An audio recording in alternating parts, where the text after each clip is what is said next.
Thank you for joining us on YOUFM. And maybe I should say that welcome to the Gauteng Provincial Legislature's Committee Chairperson's Roundtable discussion. We've been talking about this for a greater part of, the day today.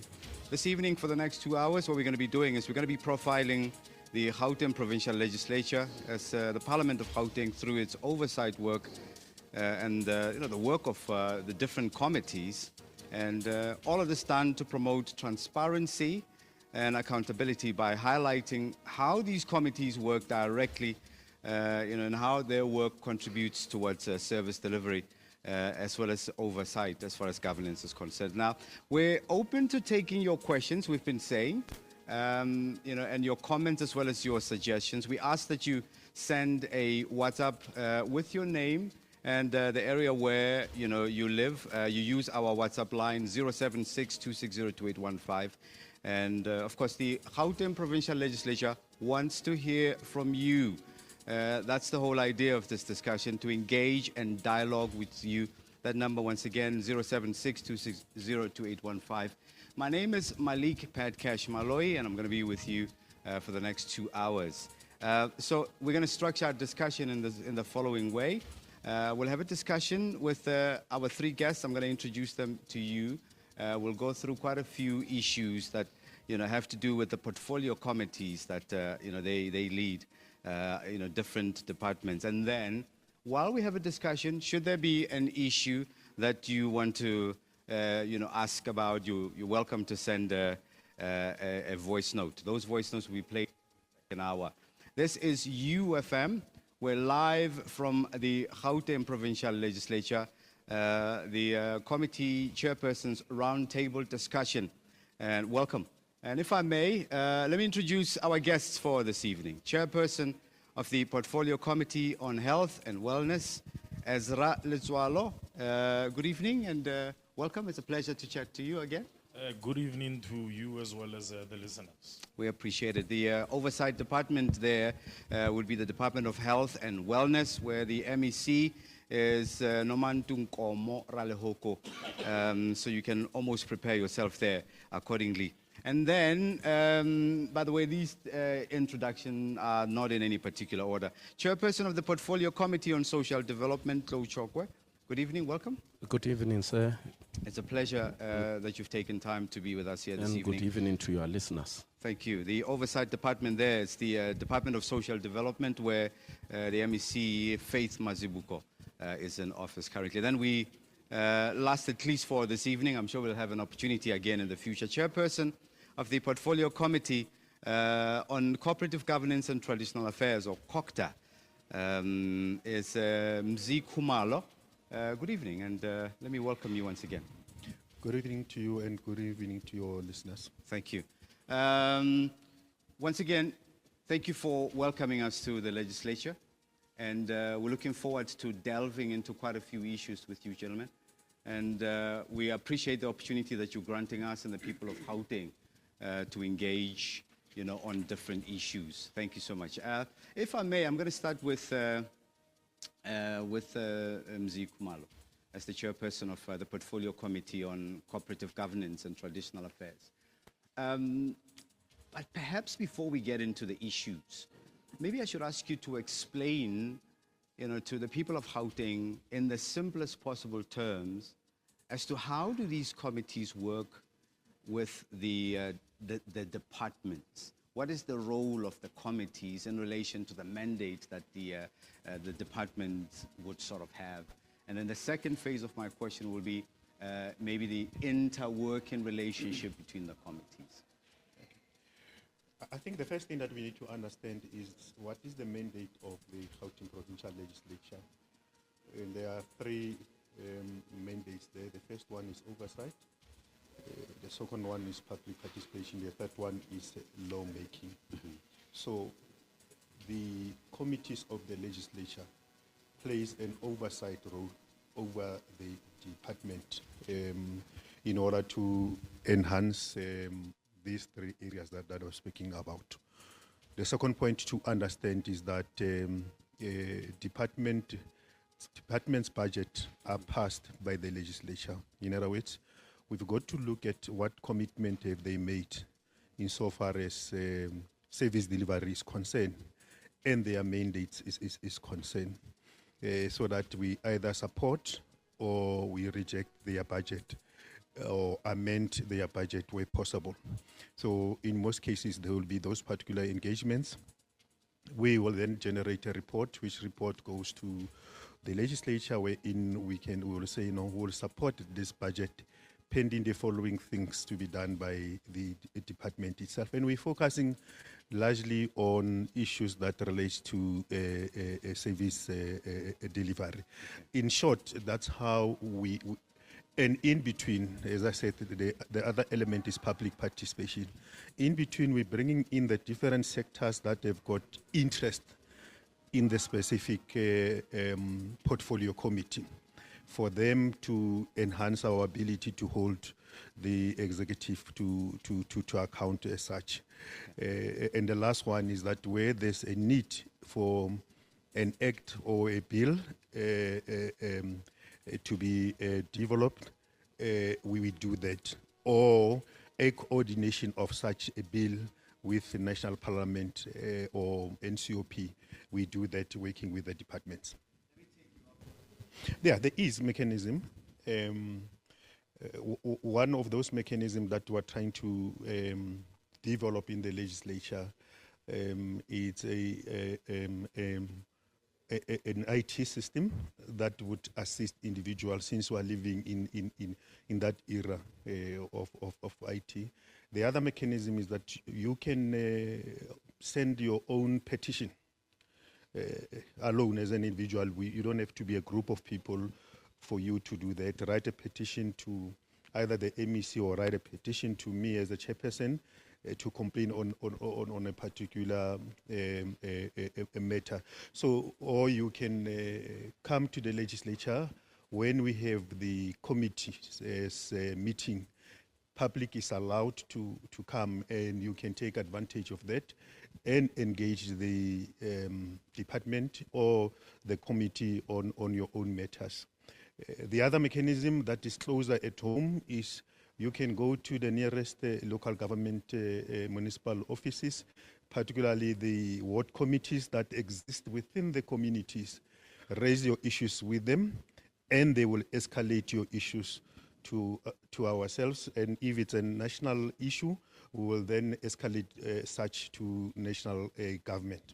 A matter before us, we can establish what we call a joint committee, a joint ad hoc committee, so that we deal with matters before us. For instance, in our committee, we realize that many of us have got interest in dealing with matters that relate to Mfuleni, but we go there as individual committees. We've reached an agreement that we need to have an ad hoc committee, look at Scope, because Scope has got interest on it, look at any other committee that has interest in that particular municipalities, and work together to come up with solutions to the municipality. For instance, because if we don't do that, you might end up with what I call a presentation fatigue, where people come and present until they don't know what they are talking about. Thank you so much for that. Let's get into the issues that you are overseeing as part of your work. I'm going to start obviously with an observation that one would have made, that the departmental budget for this current financial year, 25-26, was greatly reduced. From what I believe is just over $1 billion the previous year to just over 550 million rand. And please correct me if I get the figures wrong. What's the reason behind this? And in your view, will the department still be able to meet all of its obligations with this reduction? Yeah. No, we were aware that the budget was reduced from just over $1 million to 553 million rand. That was largely, that is because largely the budget of the department for it to shoot high, it was because of the intervention that the provincial government would have made around issues of the electricity. You know, when the load shedding was high in Gauteng, the provincial government, it is not their mandate. They then initiated a process wherein there were transformers that they would replace in communities. And that budget lied with the department itself, and then department will then appointed the City of Johannesburg, City Power in particular, to be the agency of that. In the current financial year, the budget is still with the City Power. They are completing all the projects that needs to be completed, and therefore the government felt that until such happens, they will not be in a position to appropriate more funds, whilst the other funds have not been finished, and that is why you see that the budget has gone down. But also there was almost like a moratorium of some kind insofar as the appointment of personnel is concerned, which today the MEC reported that Treasury has since, because Treasury was reviewing all the submissions from the department and their budget thereof. Because our emphasis is that when you appoint people, we need to focus on personnel that is going to deal with service delivery. So they were reviewing that, and that budget will come back to the department itself. I think that the last part of it is that we all know that there was this issue around ETOL, which issue impacted across all the departments within the province. I just want you to touch on this. The province of Gauteng is the epicenter of this hijacked buildings phenomenon. It's not unique to the province, and obviously it comes with some form of urban decay as well. I think people of Gauteng want to know about your plans to reclaim, the cities, to reclaim those spaces and to create safe living environments, especially for families. Look, there's that issue, whilst it belongs to COGTA, but it cuts across department themselves, and it must be prioritized. If you look at even the budget that we passed, that issue has been prioritized. I think about 10 of the cities, there's going to be a focus on them, starting with Johannesburg. That's one. Two, we've got to integrate our plans together with municipalities, because that is not an issue that you can resolve alone. That's an issue that we can resolve working together with municipalities, putting our resources together. There's an agreement there that from an intergovernmental forum point of view, that's what we need to do. But we've got to go further and work with national government and bring together the security sector. Because the problem is bigger than what meets the eye. So we've prioritized that. It's in the APPs, the annual performance plans of the department itself. And as I said, it cuts across.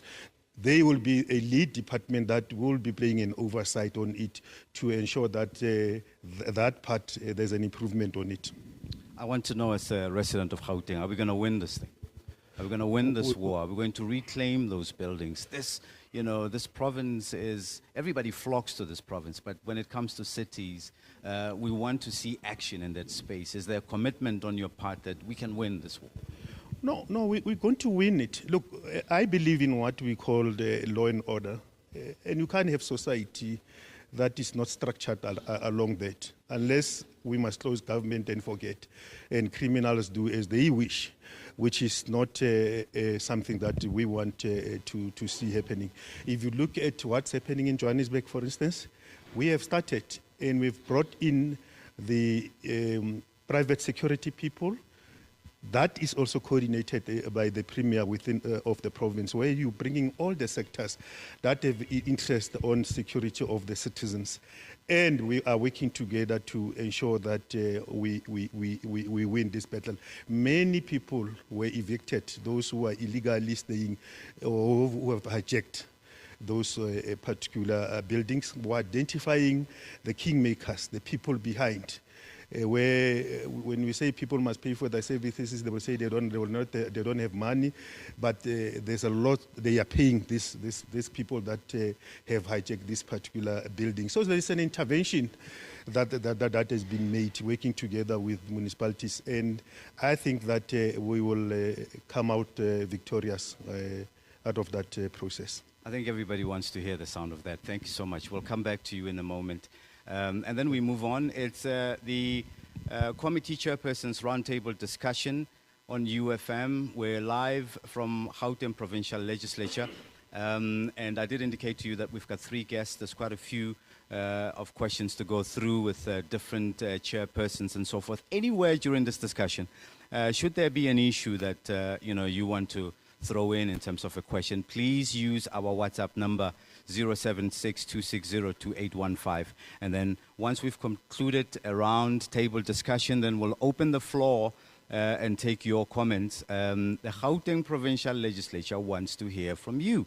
And this is the whole idea of the discussion, really to engage, to get feedback, comments. Even if you want to send us compliments, I believe those will be welcome as well. At this point, I want to bring in Chairperson of the Portfolio Committee on Social Development, Tlou Chokoe, whose oversight department obviously is the Department of Social Development, the MEC there, Faith Mazibuko. Recently, she was in the news, making a comment about government employees and so forth. We're not going to deal with that at the moment. Let me welcome you and thank you so much for spending time with us and talking to the people of Gauteng this evening. Once again, thank you very much. I was looking through the oversight role that your committee plays as far as national priorities are concerned. And I was pleased when I saw rebuilding of family, community and social relations right at the top. Take us through the rest of the national priorities that your committee performs oversight on. It will be provincial priorities. Well, they interlink with the national one.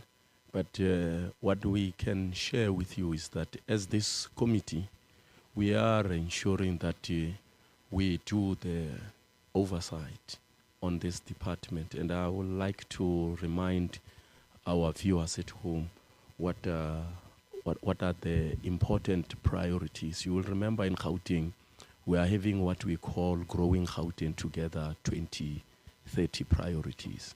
So this is an oversight committee that will ensure that the department subscribe to that #1 priority, which speaks to jobs, which speaks to the economy, and which speaks to infrastructure. And then it will not end there. It must also subscribe to that priority #4, which speaks to the safety of our people, which speaks to the social cohesion and the attacking or reducing the having a food security. So that is the important priorities that our committee will be ensuring that the department subscribe to that. So part of it they will have to work, have some budget that will support what we call EPWP programs, where they will create some jobs, and it will be also important for this department to ensure that the shelters you were talking about, they are available for our homeless people and for our elderly people. Allow me to zoom in. Social development with the high rate of unemployment that we're experiencing in the country, and obviously Gauteng is not spared of that. Social development will be a bridge too far if we can't solve the issue of unemployment. Share with us, if you may, and the people of Gauteng, what role does your committee, along with the department, play in creating employment, or at least fostering an environment with more employment opportunities? This is not a department that you will see it playing a role in that high level employment. But it is a department that works very closely with what we call the NPOs, non-profit organization. And that is where the bulk of the budget of this department goes. Now, we have to take care of the vulnerable.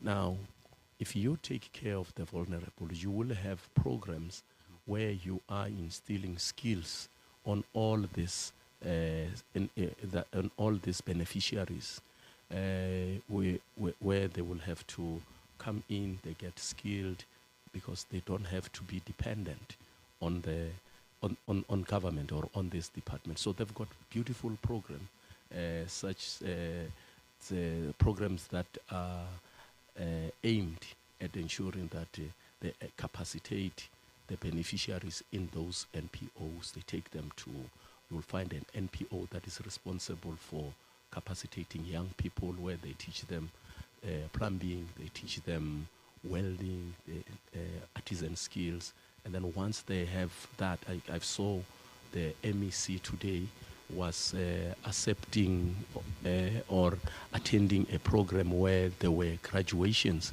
of all these young ones who have acquired these skills. And these are the skills that these NPOs, we encourage them to plug them with different industries. And most of the time, we get good news that they've been absorbed to work in those different industries. It's interesting that obviously the role of the NPOs cannot be understated. But let's tackle that issue of the department's position.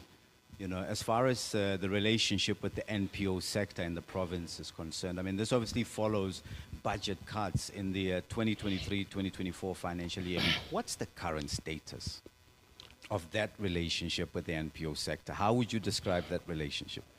The relationship is they are tied to the hip, because they have to assist the vulnerable. Now, like I mentioned, that this department cannot survive without the NPO. And remember, we are a committee.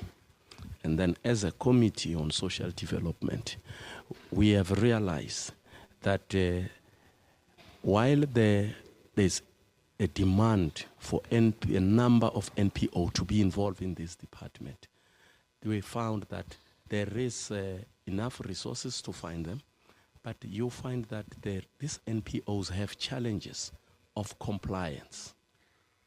So not many of them are compliant. But then let's say you find them, then you get a situation where they apply in their numbers for funding, but then they have to be scrutinized, and then you get a low number of them that were not funded.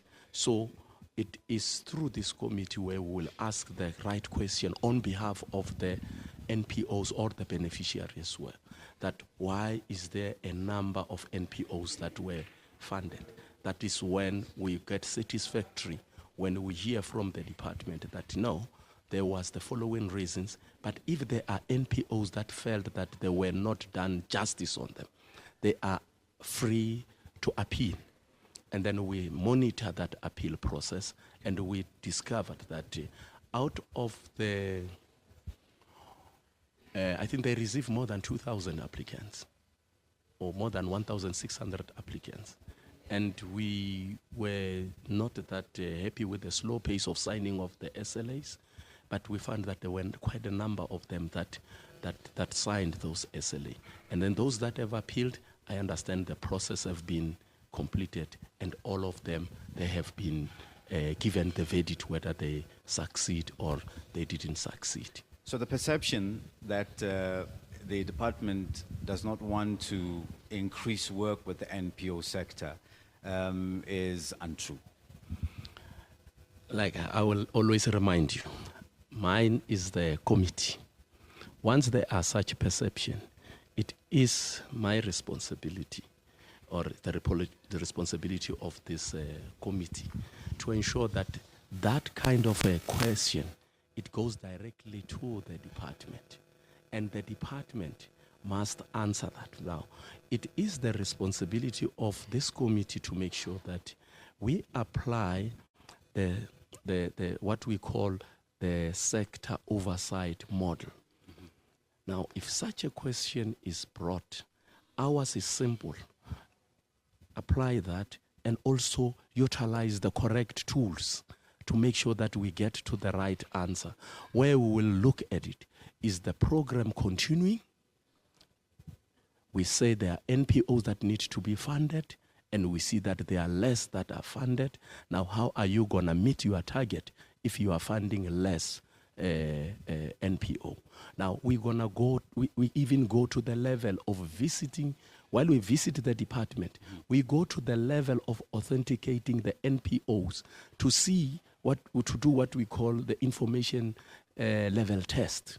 So we can see that really this is an old NPO in Alexander that we know it has been assisting all the people that are on the street. It has been assisting all the old age people. Everybody knows that there is a kitchen soap in that NPO. Suddenly you wake up, that NPO was not funded. That's when we have to come in and see if really the reasons that are given to the committee that such NPO cannot be funded are true reasons. And most of the time you find that it was just a technical error. And then thanks to the people of Gauteng that they've put us here in this legislature to check for them that they are getting all those services. Thank you so much. We appreciate that response. I think out of all the issues we're going to discuss tonight, that clarity is truly welcome, I suppose, to anybody that had any concerns about it. And to hear it from you in terms of the role that you play and the oversight role that you play with the department, I'm sure it'll put a lot of hearts and minds to ease. And the continued emphasis on how much of your work depends on your relationship with the NPOs. When we return to you, I'd love for you to talk to us about aspects of the National Development Plan, that you deal with as far as Gauteng is concerned. Committee Chairperson's Roundtable discussions on YOUFM, Malik Padkash Maloi, and I'm with Tlou Chokoe. I've just been speaking to him, and he is the chairperson of the Portfolio Committee on Social Development, where Mayor Faith Mazibuko is the MEC, and if you've just joined us, you would have missed out on our discussion with Mzi Khumalo, who's the chairperson of the Portfolio Committee on COCTA, Cooperative Governance and Traditional Affairs in Gauteng. So it'll be interesting. We'll return to Mzi Khumalo because there's quite a few issues we would like to understand. For example, how does issues of traditional leadership impact in Gauteng, and are these issues unique to Gauteng compared to the rest of the country? And please allow us to introduce our third guest this evening, Chairperson of the Portfolio Committee on Health and Wellness, Ezra Letsoalo. Oversight department there is the Department of Health and Wellness, where the MEC there is Nomantu Nkomo Ralehoko. Thank you so much for making time to speak to us. I'm sure a lot of questions, that arise from, other portfolio committees will sort of have a direction to you. In a nutshell, how has the Portfolio Committee on Health in Gauteng fared in terms of executing its mandate of holding the department accountable in the previous quarter? Thank you very much for that question. I really think in the last 8 months, the committee has really heeded the call to be fully representative, because that is the mandate that we carry as the Portfolio Committee, but also accentuating oversight in respect of a number of programs carried by the department. And I suppose one of them is ensuring a greater access to our facilities, but not only access, the kind of access which is qualitative, ensuring that there are necessary inputs in all of our facilities. So Gauteng, if you will, has got in excess of 369 health facilities, and those would be your primary health care facilities, clinics. And then you also have got 37 hospitals, public hospitals. So beyond the brick and mortar considerations, there is a need that you have got, adequacy of personnel in these facilities. You have got the necessary equipment. You have got availability of medicines.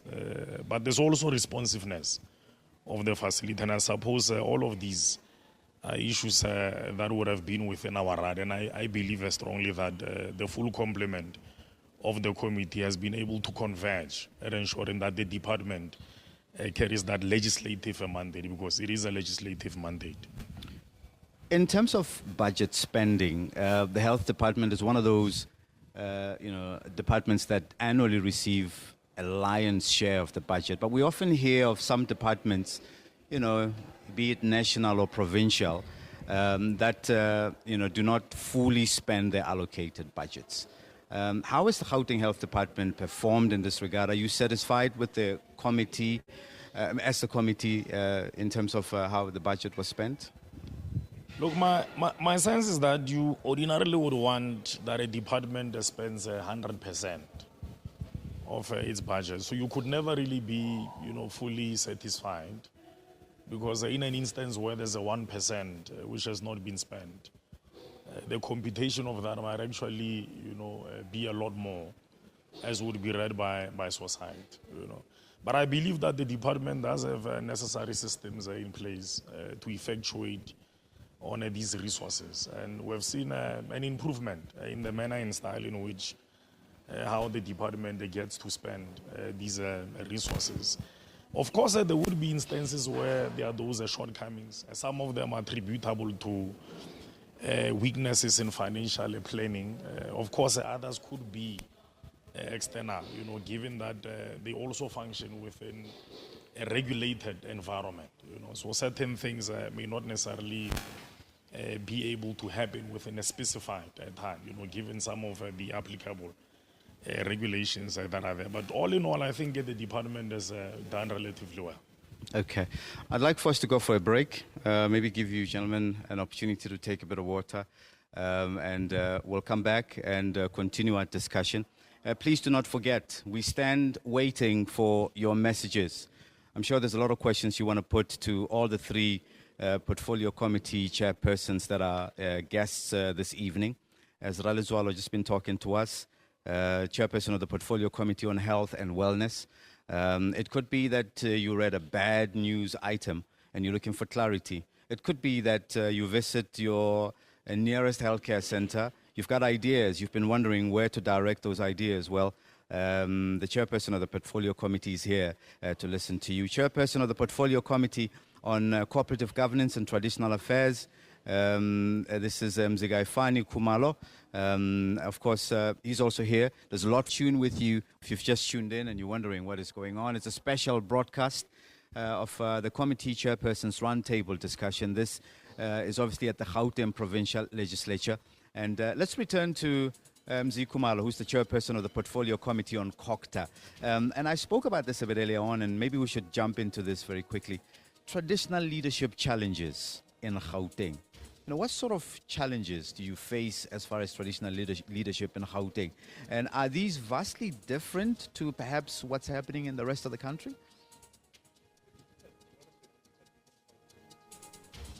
Of this traditional leadership, you must recall that Gauteng is a melting pot where you find all these tribal and other nations. All of us are in Gauteng. So in Gauteng, there are two traditional authorities that are recognized. It's Amandebele Anzuza from Sokulumi and Amandebele Alibilo from Hammanskraal. Only those two? Yeah, those two. But there's a process that was set by the department.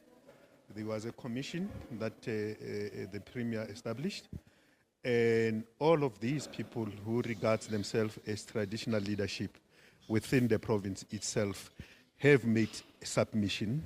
We're still waiting for the final report around that. That makes Gauteng unique, because in other provinces, it is pretty straightforward issue. So you can't go to Tembisa, for instance, and say, I'm the traditional leader of this, of Tembisa or Soweto or whatever the area is.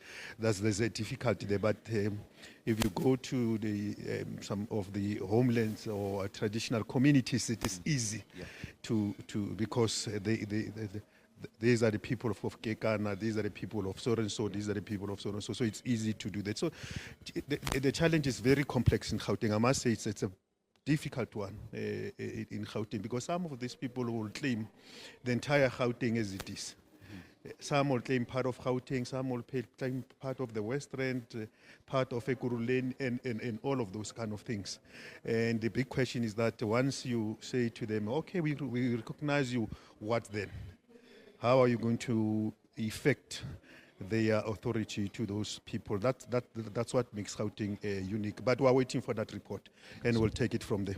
Because traditional leadership is very important in our communities.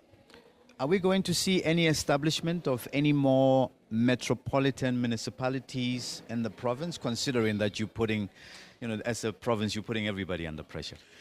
Look, the department submitted to us as the committee that one of the APP, annual performance plan, is to establish or to create Gauteng as a metro municipality as such. In other words, adding more metro systems, and you will know that there will be 2 areas that would get affected, because you already have 3 metros. That would be Sidibeng and the West Rand that are going to be affected. As to whether you're going to have 1 metro system or 2 metro systems from those particular areas, it's something that is still there, that we're waiting for the department to come and say. But in terms of the budget commitment, there is that process. Let's turn our attention to community work, with special attention to gender-based violence and femicide. My station, YOUFM, we have taken a position. It's not on a part-time basis, on a full-time basis, to condemn any acts of gender-based violence and femicide. As a matter of fact, all of us on the station, as part of staff, particularly men, we have committed ourselves to being at the forefront of this fight. And I can imagine that it's not a challenge that is unique to Gauteng, obviously, but being the economic hub with a lot of social complexities, talk to us about your strategies and progress in regards to fighting this huge battle that we have on our hands. Look, one of the issues that we're looking at when we look at the plans of the department are there plans around GBV, and there's a commitment that each and every department in the province must have that program, so as to coordinate and put us all together to fight against any gender violence. In the legislature itself, we've got a men's forum, for instance, where the male folks at MPLs would have their own weekend out, bring experts, and talk about issues of gender violence as such. So we will not be able to pass any budget that has no GBV within itself as a program. I'm asking this because you often hear, as negative as it is, when a man is acting in a patriarchal sense, in a negative patriarchal sense, where they come out and say, "I mean, I'm into Domzul," or so we justify our traditional identity when we act in this way. And that's why it was important for me to hear from your committee in terms of how you're working with the department. Now, to touch on an issue that you would have spoken about a bit earlier on when we started our discussion, are there any concerns that the committee has that you can share with us, along with the resolution strategy? I can imagine that this issue, and there's a fancy acronym that you have for it, UIFW management, the unauthorized, irregular and fruitless as well as wasteful expenditure. Talk to us about that. So, one of the issues that we need to deal with is those unauthorized, irregular, and wasteful expenditure, particularly the unauthorized, because sometimes people do not understand the irregular part of it. Irregular part of it does not necessarily mean there is waste. It means, for instance, we budgeted for a cow, but there was some emergency that came, and we had to buy a chicken. But money was used for a purpose that it was meant for. Secondly, it might mean that when the AG audit a particular project, let's say a 1 billion project, then the AG says, where was the advert? No, it was advertised, but where's the actual advert? The actual advert is not there. So information management then becomes a problem. And then they will say, because we didn't have this and that and that and that, then this become irregular. And they declare the whole amount irregular. But it doesn't mean the amount went to waste. That is why we think that you've got unauthorized and then you've got the wasteful. There is clearly the case of a wasteful expenditure. Now, one of the ways of dealing with this is through the MPEX, the municipal MPEX, where there's Section 79 committees with people that are capacitated to help us to deal with this. Part of what they should do is that where there's the case of the unauthorized and wasteful expenditure, they should identify, isolate all those issues, investigate them, and where possible, open up cases, criminal cases, and then report to the municipal council, and municipal council would be expected to report to the province as such. Remember, the province will be aware of such because the AG would present a report to the Premier, a report to the MEC, and a report to the legislature as such. Yeah. When we return, I'll give you an opportunity to make closing remarks before we take, a series of messages and calls. But in that closing discussion, I want you to reflect on this. There was a published article, this was back in March 2020, you may not be aware of it, which said that a quarter of the 110 senior managers in Gauteng municipalities were not compliant with minimum requirements. Obviously, this is a while ago. Furthermore, this report would have gone as far as saying that only 53% of the 2,747 municipal officials met the minimum competency levels. And like I indicated, this is way in the past. And I would like for us, for you, as we close off the discussion before we go to taking calls, to sort of paint a picture for us in terms of skills levels of officials that are tasked with delivering your mandate to the citizens of the province. So we'll come back to Chairperson of the Portfolio Committee on COGTA, Mzi Khumalo, and he'll deal with that question. And please send in your comments as well. Let's move to to the Gauteng Department of Social Development, the Portfolio Chairperson there, Tlou Chokoe. Welcome back.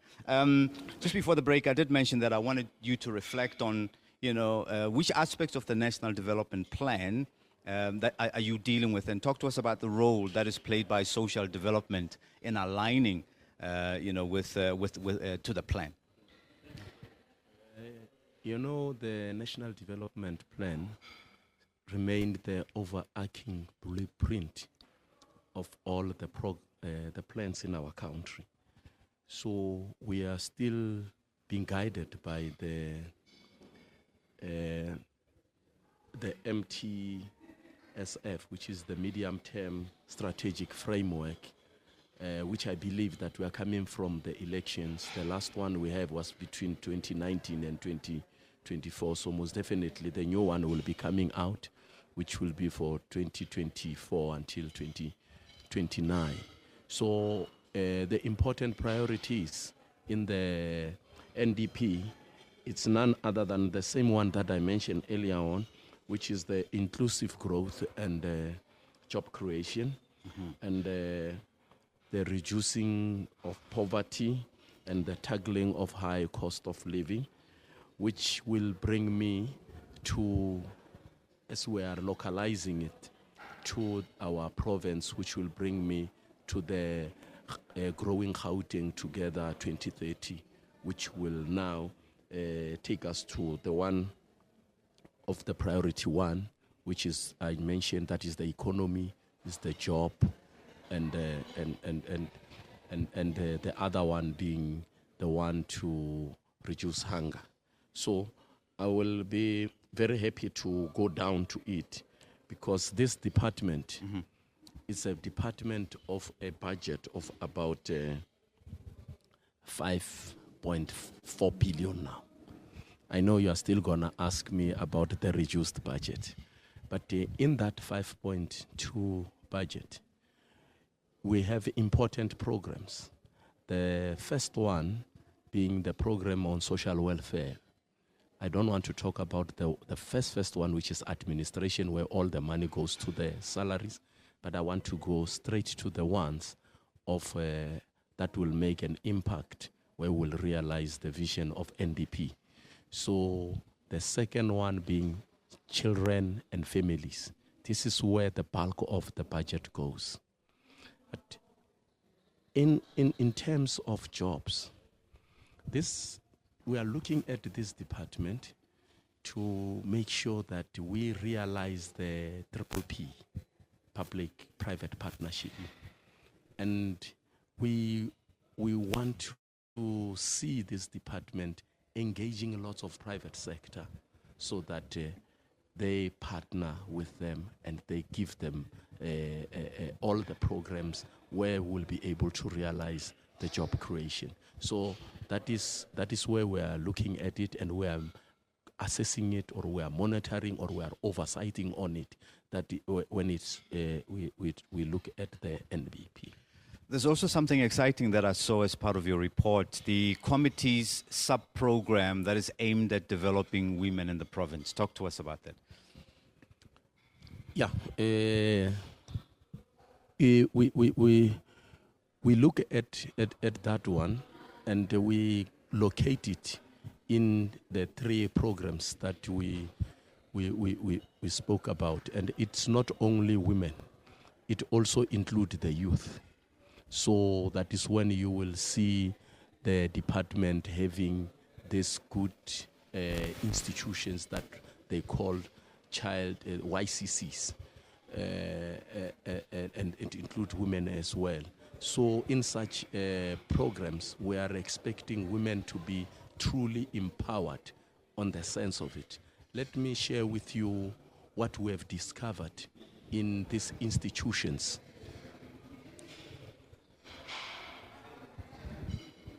Sure. In these institutions that we have done oversight on it. We've got like the institution like the Zanele Mbeki Care for the Old. This is where you will find that you are expecting this institution to empower the people around that. But we discovered that the department have centralized all its supply chain management programs, where all the contracts in those institutions are centralized at head office.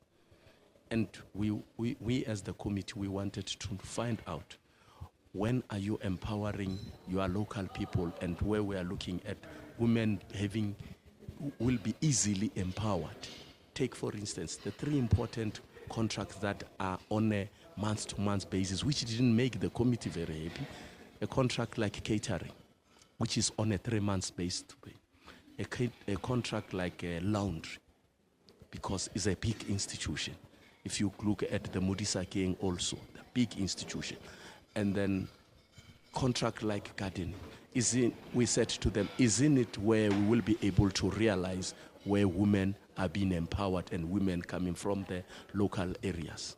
Then that is what we, like my colleague said, once we do this oversight, or we call it the FIS.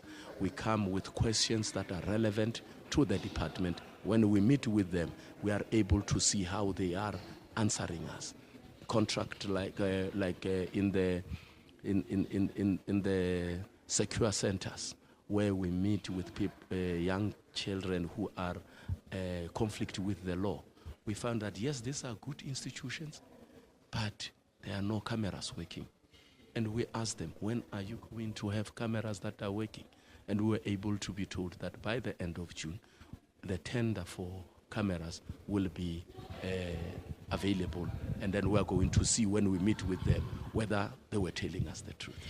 I don't know. You obviously don't know this. Many years ago, I used to be homeless on the streets of Johannesburg. I probably would have spent about a year, sleeping at the park station and going to soup kitchens, throughout the city.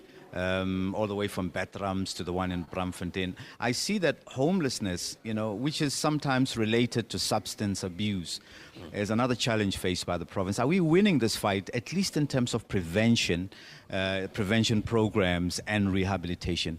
Can we safely say that at least we're in the fight and we stand to win, or can we say we're winning? I will say the department has presented good programs to us. Ours is to make sure that we see for ourselves. Let us start with the simple one of homelessness. There are shelters, like I said, they're under a program that is called social welfare. The department is ensuring that all those NPOs that are advocating to take care of homeless people, they got enough funding. And we know that there will be the ones that are government-owned, which we believe that is the ones that we can measure them very well, and the NPOs that are doing such a critical work. Now, we visited one of the secure centers that is called the Fabian. Let me look at the name quickly. We visited Dr. Fabian Robiero Treatment Center. Then in Dr. Fabian Treatment Center, we discovered that its responsibility is to admit all these children that are affected by substance or their own substance abuse. Very beautiful institution. Let me tell you what are their challenges. Our laws allow a beneficiary to discharge himself. So you bring them there, you expect them that they will be rehabilitated, treated, but then, and in most cases, you find from children as young as 12 to old men as old as 60s. And they go in there, they get assistance, they rehabilitated, there are some skills that they get. But the problem is at any time they can stand up and say, I'm going home. And when they go back home, they are faced with the same challenges. They relapse. Because let's say you ask this person, why were you on substance abuse? I was not employed. The only thing I could do was to just take myself, drink to death. But you treat him, you take him back, then there is nowhere you can get assistance. That is where the NPOs are important. If you have a funded good NPO, they will be able to carry the burden away from government and continue with those people and give them more skills. Let's keep working in that space. I compare, being homeless to drowning in a public swimming pool with everybody standing there. And I know you've got a lot of priorities, but among your priorities, you probably will find a stronger ally in me in that regard. Let me share with you another beautiful story that we can share with our audience. So the department have what we call the buses. In these buses is a program where these homeless people can know that at the corner, Schubert and Pretoria's, you will find a social development bus where you can take a shower and then you go and do your work. Every day you go and take a shower in those buses, and so you can look decent. So these are programs that, as a committee, we encourage that they have to be done. But they also have to be monitored, because you don't know how many people came to take a shower in that bus and left. And somebody might simply say, I'm bathing more than 1,000 people here, only to find that there are only 80 people that are coming, and you have to foot the bill for that. Where were you those many years ago when I didn't take a shower for like 2 months? I appreciate it. It's an important thing. We all come to this province looking for our way to our dreams. And it's heartwarming to hear that there are programs now that can assist an individual not to slip into that life. It might be unbelievable to you. There are people that I see sometimes when I come to, to the city, in a city. I recognize some of the faces that were there with me those many years ago. And obviously, talking to you like this today, I think they're getting an outlet as to how they can escape that life. And I think you must be congratulated for that. Thank you so much. We'll come back to you for closing comments. Let's move to, Ezra Letsoalo, the Health Portfolio Committee Chairperson. There were some budget constraints, I believe, in the previous financial year. There had to be some reprioritization of certain items such as lab services, medical supplies, medicines, and municipal security services and so forth. Has this affected the quality of healthcare in the province? I hope not. Well, to some extent, it does strangulate the ability of the system to be greatly responsive. Because as you can imagine, the catchment population in Gauteng of persons presenting themselves before our facility or needing health services, it's actually quite enormous. You have got a population exceeding 15 million people, and so if you will, the Gauteng health system, it's actually representative of a national health system, because it not only caters to Gauteng residents, aligning, provinces, Northwest, Mpumalanga, Free State, including some of the neighboring countries, Botswana, Swaziland, Mozambique, Zimbabwe, all rely on the Gauteng public healthcare system. So you can imagine, as and when there's any nominal reduction in the budget, it does tend to affect the ability of the department to be able to effectuate on their mandate. Before we go to a break, another area of concern that was highlighted by the committee was the persistent delays in the payment of invoices within the prescribed 30-day period. I mean, is this still a concern for the committee? Has the department shared a detailed action plan on how it intends to address this challenge? Well, the department has presented mitigation plans, which is what we're constantly monitoring. Of course, we have seen some improvement, but we would want a situation where you no longer have to contend with the recurrence of, service providers having their payments being delayed. But of course, it's also subject to a range of other issues. In other instances, there are disputations on the invoices themselves, which also delays the process. In other instances, you also have core dependencies where a specific service provider could be appointed through some of the implementing agencies. And I'll cite an example. Previously, the department used to rely on the Department of Infrastructure Development for the facilitation of all their infrastructure-related programs, meaning building of clinics, hospitals, maintenance-related programs. And what you will find is that you needed to have a reconciliation of invoices, relative to the work output, and so on. So there has been instances where there may have been, challenges in respect of reconciling the actual, output as it related to work and so on. So that on its own would delay, processes. In other instances, we've seen service providers are submitting invoices, despite the fact that they would not have done work, albeit qualitative. So there has been those kinds of, issues. But of course, the department does have a mitigation plan. I know they've articulated it. We've seen a reduction, but it remains within our radar. We're still seeing it, and hence it features in our report. I'm going to ask that when you do your closing remarks before we go to the calls, you talk to us about areas where you believe the department is still underperforming. It's YOUFM live at the Gauteng Provincial Legislature.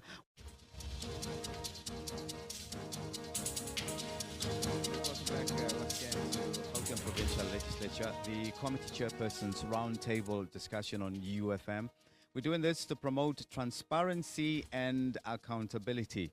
And we do this how? We're highlighting how the different committees that we're chatting to this evening, how their work directly contributes to service delivery, oversight and governance. It's a beautiful thing this when, government is not afraid to, send some of its leaders to engage with the people. We always complain. We make these jokes in corridors. We say, well, the last time you see them is after you voted for them. Well, it's not true in this case. And we're open to taking your questions, comments, suggestions, and compliments. We'll take them as well. I suppose 70% of my life is always in Gauteng. Every Sunday I'm here. I'll disclose one day what it is that I do here. It remains a province that I believe sets the tone for governance in particular for all the different provinces, including the Northwest Province. If you were listening to some of the speeches at the, the budgets today, you could feel that some of the little nuggets that we drop about Gauteng have come through. Ezra Letsoalo, who's the chairperson of the Portfolio Committee on Health and Wellness, is with us, and we've got Mzi Khumalo, who's the chairperson of the Portfolio Committee on Cooperative Governance and Traditional Affairs. Very eye-opening discussions we've been having with these gentlemen, including Tlou Chokoe, who's the Portfolio Committee chairperson for Social Development. Gentlemen, we're just about to go to the questions and comments and interaction with the public, but quickly, if I can, 2 minutes. We start with you, Mzi Khumalo. Your closing comments. My closing comment is that firstly, we want to encourage communities to get involved in their wards, because things are happening at the ward level. And in the ward, you've got what you call a ward committee, and the ward committee brings together different sectors that exist within the communities. We think that would be a value-based kind of participation that they can be involved in as part of enhancing public participation. The second part of it is that we've prioritized the fact that municipalities must be developed to an extent that they are able to deliver service delivery and basic stuffs, water, electricity, roads, dealing with potholes, and all of those things. The last part of it is that on the skills development of municipalities, we've realized that in some instances we don't have proper skills. In some instances, there's a mismatch of skills and all of those kind of things. When the department come to present a report to us, the first thing that, amongst the first things we're looking at is that what is the vacancy rate of this municipality? Have they filled all their strategic positions? What do you mean by strategic position? In other words, what kind of a personnel should be there? What are the requirements that are there?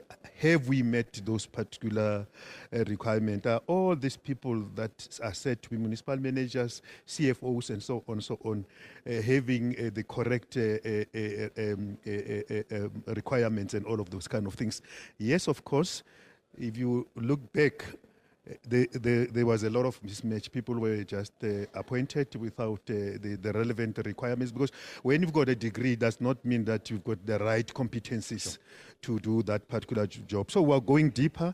We're looking at all of those kind of things, including the competencies that people must have for them to perform a particular function within the particular municipality, so that this thing of capacity must be a thing of the past, because we need municipalities that will be able to can deliver all of these things that we spoke about. But we cannot survive alone in that. Hence, I'm calling for the greater public participation by our communities. When the legislature asks you to come and make submission on a particular process, please do so, because that helps a lot. We are from a demarcation process, demarcation board process.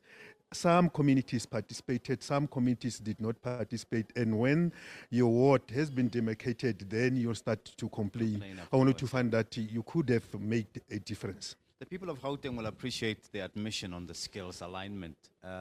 It's it's encouraging to hear that we're not just presenting a glowing picture. We're aware of the challenges and that mission as well. Thank you so much for that. Thank you very much. Let's go to Mr. Chokoe. Your closing comments. My closing comments are that to the people of Gauteng, there is a committee on portfolio committee on social development that is looking after your department that is responsible for about 5.4 billion rands.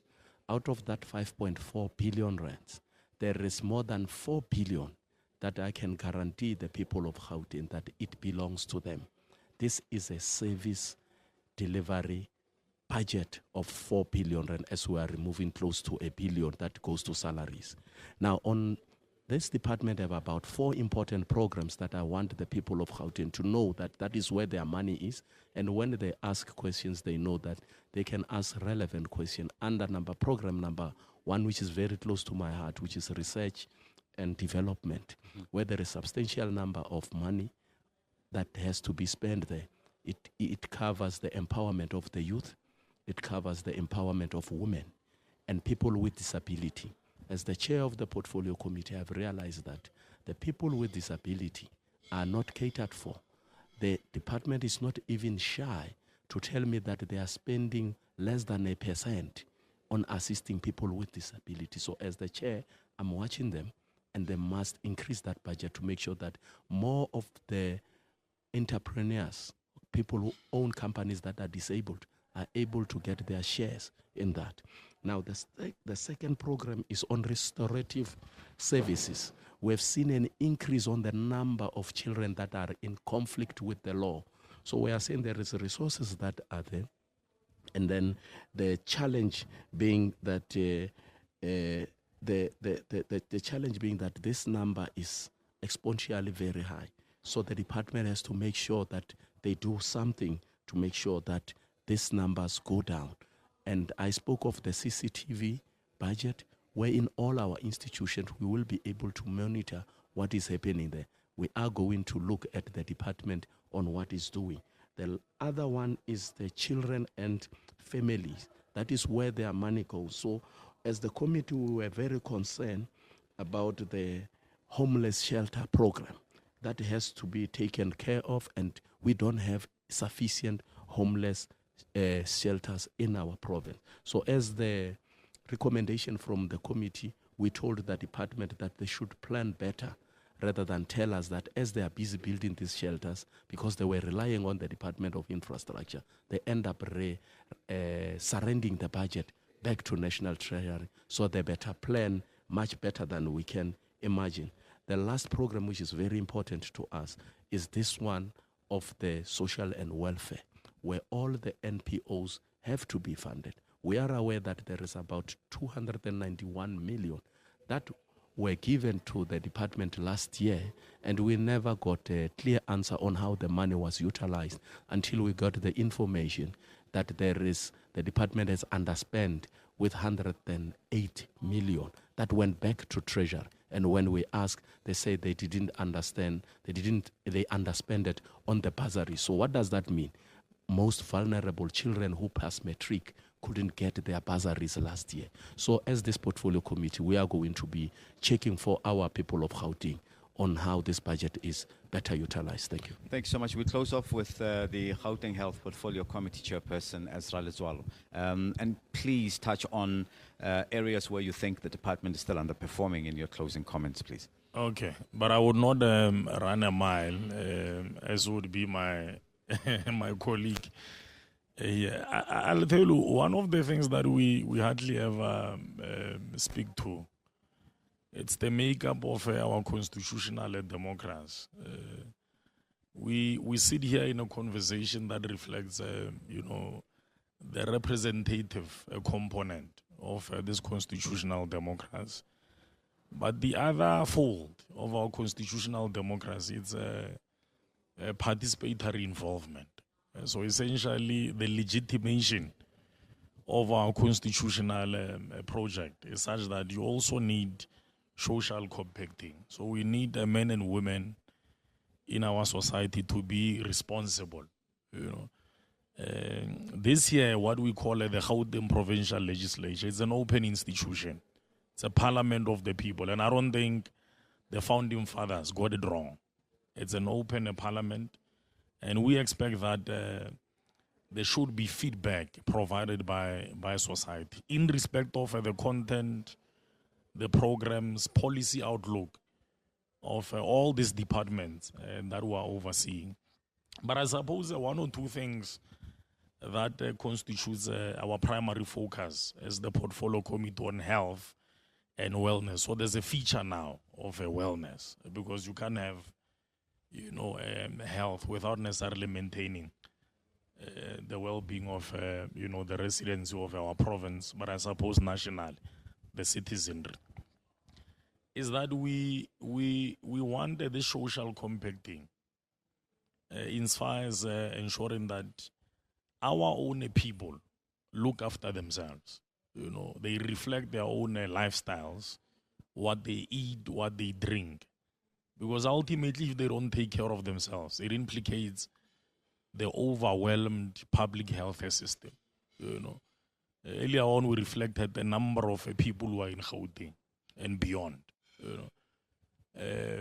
Much of what we're seeing in our facilities is largely attributable to trauma, accident, incidents. And when you assess, you find that it's alcohol, substance abuses. This is what we're seeing, particularly over weekends, and that is why we need that social compacting. But we are of the view that the department needs to do the basics, ensuring that there's a proper, equipment in our facilities, ensuring that there's availability of medicines, ensuring that the kind of infrastructure that houses the provision of these services is intact, and it's functional. You have got hot water, you have got functional wards, but also, adequacy of healthcare workers. And healthcare workers can be both a clinical as well as a non-clinical, And I'm quite happy that there's a conversation now at national about ensuring greater investments in, recruitment of healthcare professionals or workers, if you will. We need specialists, and that is why we must encourage, education. We must encourage young people kumagaeng or ababaleng. Are batle fela di doctor. South Africa ha na problem ya hore ha e gone hira mara batla di doctors e le hore di tswelleditswe dithuto tsa bona go pele. So when there are these opportunities, are bana ba iswe go bo Cuba, ba iswe go bo take, re batla batho ba go bo rona to leverage this opportunity so that ultimately they get to anchor the quality provisioning of these services. Of course, there are challenges, and as you will have asked us, what are some of the things that we think the department must improve on? The department must move swiftly towards ensuring permanency of its a management component.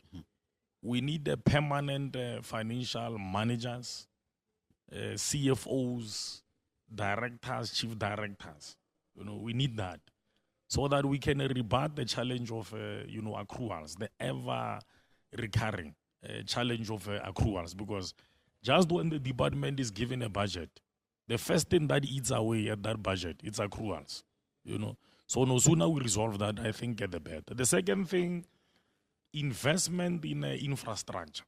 Gauteng now,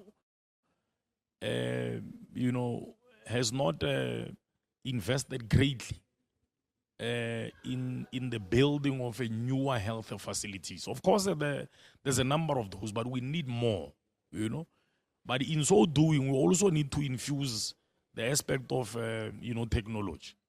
So if we can expedite or fast track the digitization of healthcare provisioning, I think the better, so that you have got to improve the health outcomes as it relates to patient administration, clinical decision making, monitoring, surveillance, so that we can be able to prevent. We always said that prevention is better than cure. Yeah. What better way to do it and introducing these systems. So thank you very much. Thank you.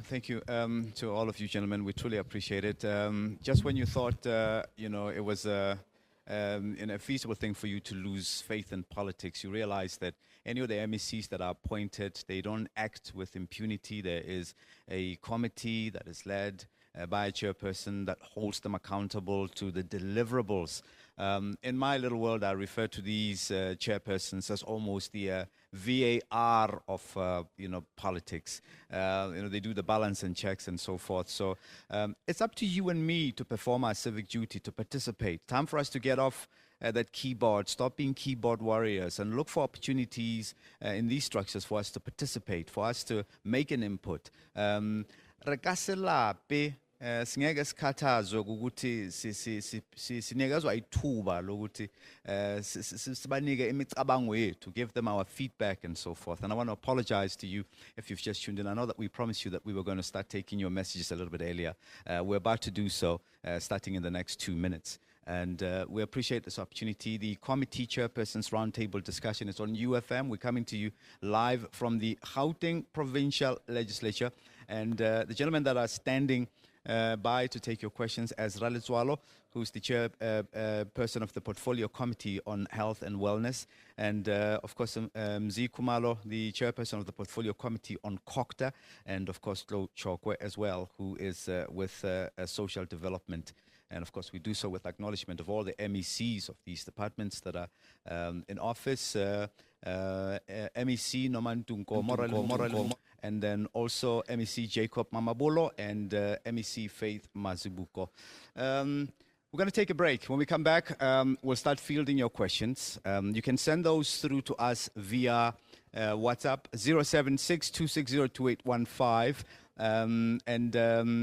I will interpret some of those, for example, if it comes in a different language. But I do believe that all of us, who are on the broadcast this evening, we speak quite a few different languages. So feel free. Maybe we might have a bit of a challenge, but we'll find somebody who can help us with those questions. It's YOUFM in tune with you. Good evening. At YOUFM, we believe that real change starts with real people. People who care, people who act, and people who dare to make a difference.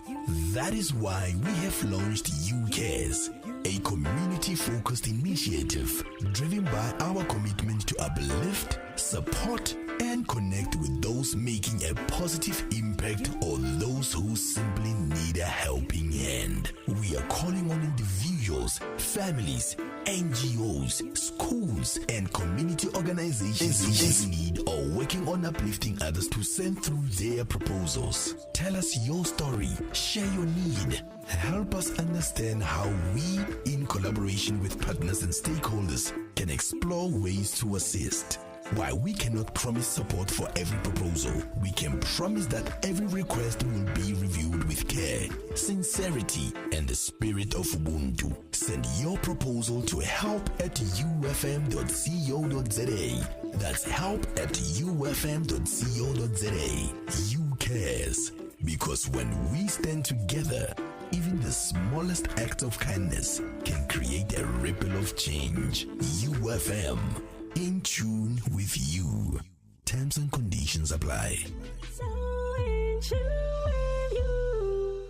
YOUFM has signed a code of conduct that is enforced by the Broadcasting Complaints Commission of South Africa. Under the code, we are committed to broadcasting news that is accurate, comment that is fair, and programming that is not harmful to children, does not amount to hate speech, and contains no gratuitous violence or explicit sex. If you think we're not living up to the code, you may inform the Broadcasting Complaints Commission of South Africa. Direct any complaints in writing to Broadcasting Complaints Commission of South Africa, P.O. Box 412365, Craig Hall 2024, or email to bccsa@napsa.co.za. For more information, please visit www.bccsa.co.za. Portfolio committees that the chairpersons that we have represent. The first one was about gender responsiveness, I believe it was. I think it goes to social development.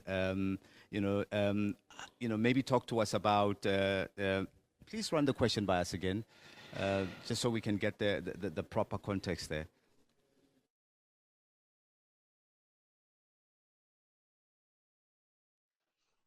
Good evening and thanks JPL and YOUFM. My name is Star from Naledi in Gauteng. My question is, how does this budget advance gender responsive planning and budgeting to benefit women, youth and persons with disability in Gauteng? Question is in relation to gender responsive planning, and Star is in Naledi. I don't know if you want to tackle that from social development side.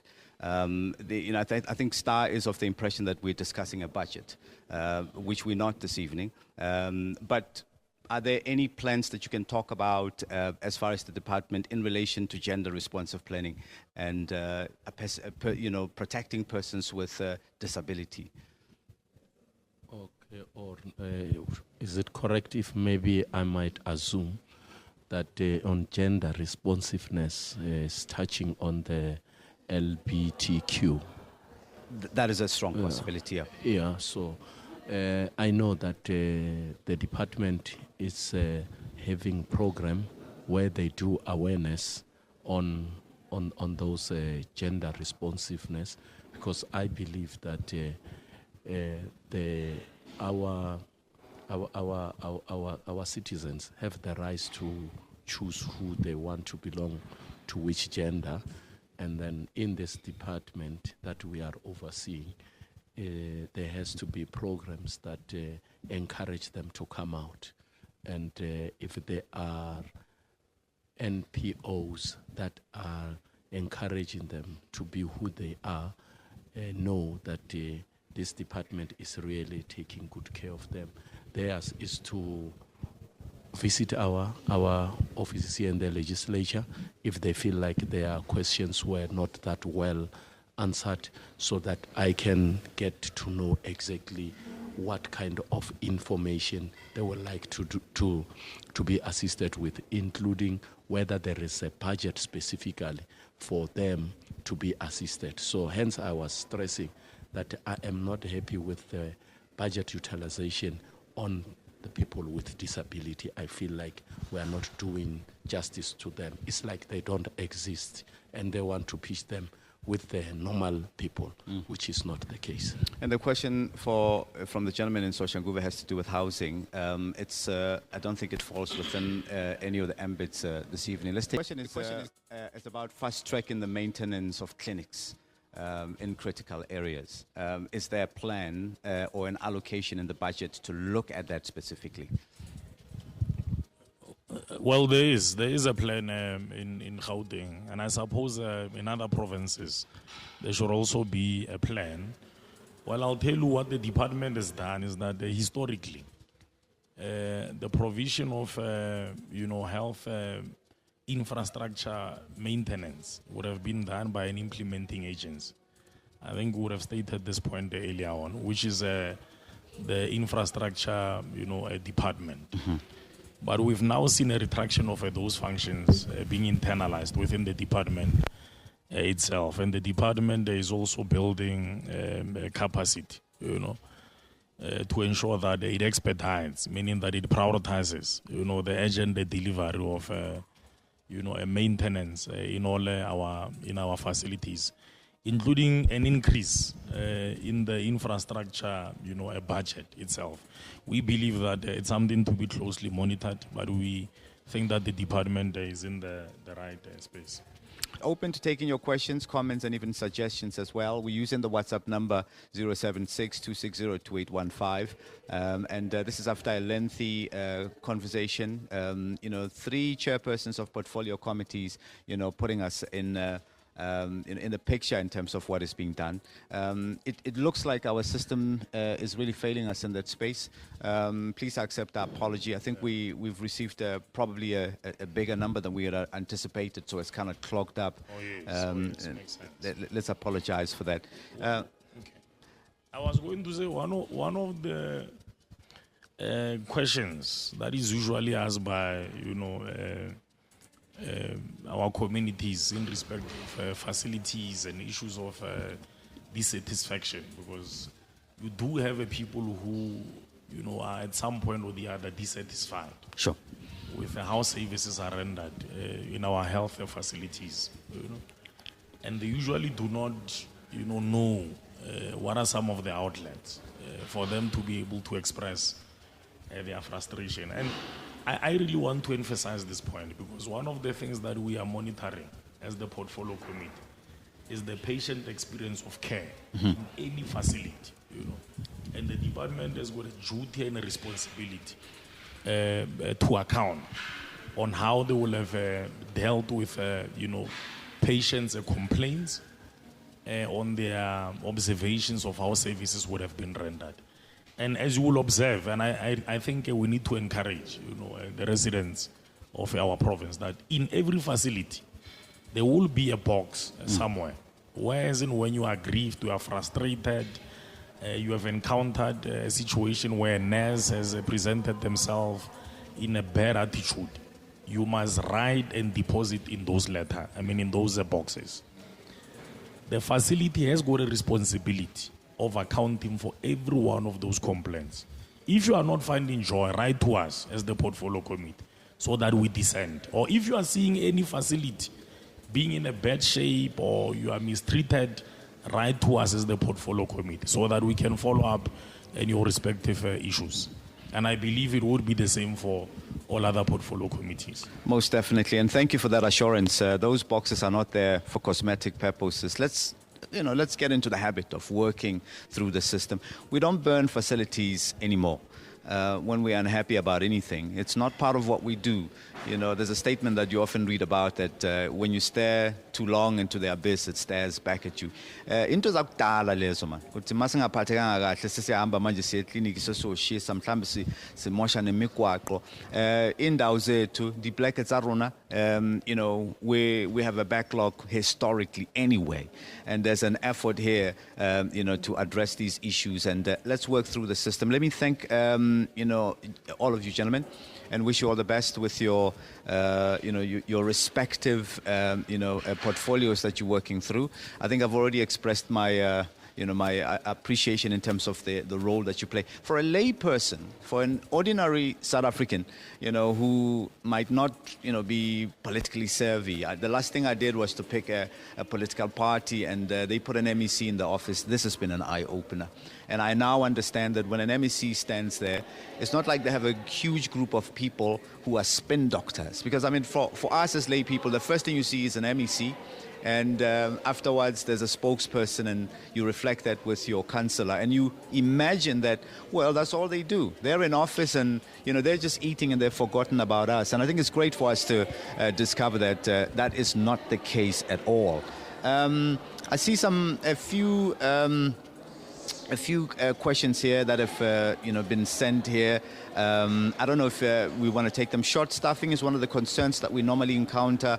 A lot of unemployed doctors with no strategic plan on how to put them on the system, because apparently there's no funding for posts. I don't know if you want to take that, the issue of doctors and... We have joined hands with the department. So we not only do oversight, we also immerse ourselves with some of the concerns that are genuinely raised by sections of society. And I think one of the issues that has been on the radar quite concerning was the moratorium placed from National on the recruitment of healthcare professionals. We had seen some bit of a stalemate in respect of recruitment. It wasn't happening, and as a result it affected quite a number of our facilities. But I'm quite happy now that the National Department of Health has ultimately resolved, jointly with the Treasury, that we should prioritize this aspect. And we are now seeing mobility in respect of that. Over the period of the last 3 weeks, we have seen the department advertising posts across a different disciplines, so that we do recruit adequacy of doctors, of specialists, of midwives, of non-clinical staff, your porters, security personnel, and all of that. So That specific concern is currently being addressed, and we are really just looking into how it gets to be rolled out. But I also need to emphasize the public health system also requires a specialists. We need specialists more than we need just a general practitioner. So no sooner we get our people to be trained, no sooner we get our people to access these educational opportunities, I think they will also complement the demand of the public health system. And it seems like a lot of the questions that are coming in through text are directed largely towards health. You want to weigh in on the issue of undocumented foreign nationals believed to be overwhelming the health system because the number doesn't match the treatment available? Quite a concerning issue that has been topical. But of course, South Africa is a constitutional, a democracy. It functions through laws. We make and pass laws in our respective parliaments. On the one side, I think as the legislature, particularly the portfolio committee, we sympathize with the views expressed by different sections of our community in respect of, throngs of foreign national accessing our health facilities. But you will recall that there's a historical aspect to it, and of course, without necessarily diminishing the voices of, the residents of our province, is that we need to go about this process in a more legal fashion. And one of the platforms that are now, being created is the national dialogue, so that we reflect some of the difficulties as well as the truths around what needs to be changed. It is, arising a concern which has been vociferated in different platforms. And I think our leaders have also taken heed of these concerns. We think that at an appropriate point in time, there will be, thoroughgoing reflections which might potentially lead to a rethink of our policies, a rethink possibly of our own constitution, because currently our constitution does allow for persons, every person residing within our country, to be able to access health facilities, but without diminishing those inputs. In the interest of transparency and accountability, this broadcast has been brought to you by Gauteng Provincial Legislature. Thanks to all of you gentlemen, committee chairpersons, roundtable discussion on YOUFM. I think we need to have a rerun of this. I think we need to have this on a regular basis. Gauteng people, you are very fortunate with this. It's the one of the three pillars of Gauteng Provincial Legislature, your participation. If there's a last thing I'm going to say to you is, these committees are waiting for your input. They're waiting for your comments. They're waiting for you to assist them in their oversight work. They're not working in silos. They also work together, and they're just waiting for you. Thank you for listening. Thanks for caring. And good night.